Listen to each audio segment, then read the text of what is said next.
Les pyramides égyptiennes sont sûrement les plus connues, surtout trois particulièrement. Je vous propose d'en découvrir certaines méconnues du grand public.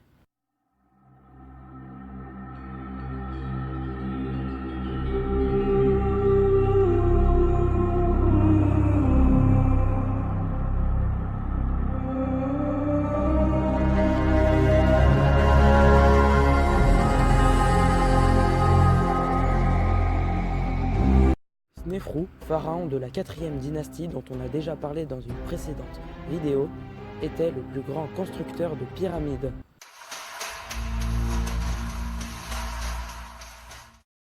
Cette pyramide tient son nom de sa couleur, c'est-à-dire rouge du coup. Construite à Dachour en moins 2620, Snéfrou y faisait dodo. En gros, c'est-à-dire qu'il a rejoint le monde des morts. Aux abords de la pyramide, un pyramion a été découvert. Alors oui, un pyramidion, qu'est-ce que c'est? C'est un triangle qui se pose tout en haut de la pyramide. Celui de la pyramide rouge est le plus ancien parvenu jusqu'à nous. Ah d'accord, Jamy! Cette pyramide a comme particularité de ne comporter aucun système de fermeture. Snéfrou a, durant son règne, fait construire 3 pyramides. Au total, c'est exactement 3 300 000 mètres cubes, ce qui en fait le projet le plus ambitieux de toute l'Antiquité. Rien que ça. Maintenant, passons au thème 2. Non, moi j'aimerais rajouter quelque chose. Vas-y. La pyramide représente la première tentative réussie de face lisse. Oui, d'accord. D'accord. Elle aussi construite par Snéfrou pour un apport personnel. Mais attendez, on avait dit que la pyramide rouge était le tombeau de Snéfrou. Alors pourquoi celle-là? La raison est simple. En construisant celle-ci, les Égyptiens se sont aperçus d'un défaut, ce qui a poussé Snéfrou à en faire reconstruire une.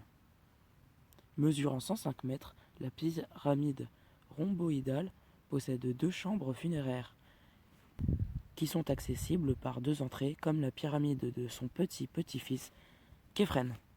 Disposition inhabituelle des appartements surprend. Il s'agit sans aucun doute de l'infrastructure la plus complexe après celle de la pyramide de Khéops. En même temps, quand tu regardes la pyramide, tu te dis que elle est pas très belle quoi. Cependant, aucune explication rationnelle n'a encore été trouvée quant aux intentions des constructeurs.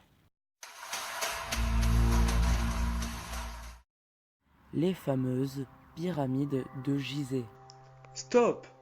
Pourquoi tu fais ce genre de vidéo? On me l'a demandé quoi. Non, il y en a plein sur YouTube. Nous on veut du méconnaissable, du neuf, on veut que ça pète, on veut que ça claque. Bon, ok.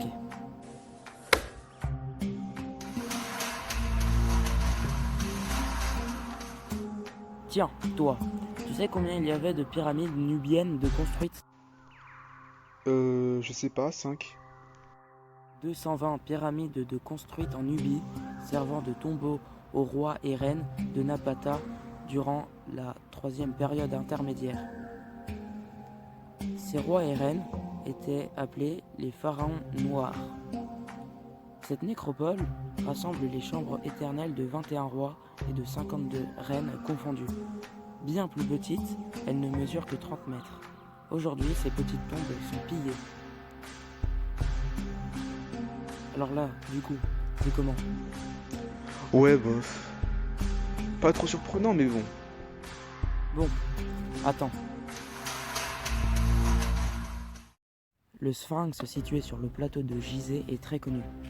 Pesant près de 20 000 tonnes et mesurant près de 30 mètres, les théories de sa fonction à l'époque égyptienne sont nombreuses.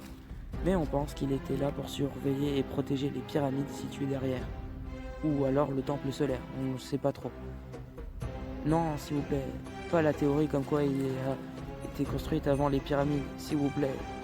D'ailleurs, les traces d'érosion que l'on distingue sont dues à différentes couches tendres et de couches relativement plus dures de calcaire. Donc c'est tout. Donc pas d'aliens qui les ont construits, je pense pas. Cependant, nous ne savons toujours pas si la tête représente Képhren ou bien Mykérinos.